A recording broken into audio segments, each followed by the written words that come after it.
Today we will learn how to make a heritage photo frame.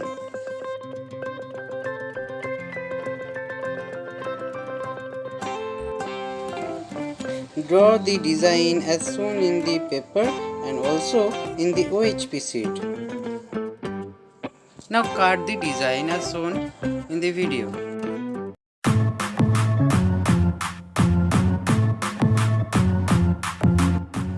Now make paper mask using pieces of paper, water and FEVICOL.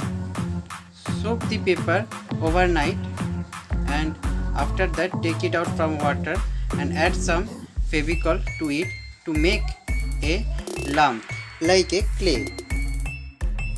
Now follow the video to make the heritage photo frame.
Now your heritage photo frame is ready.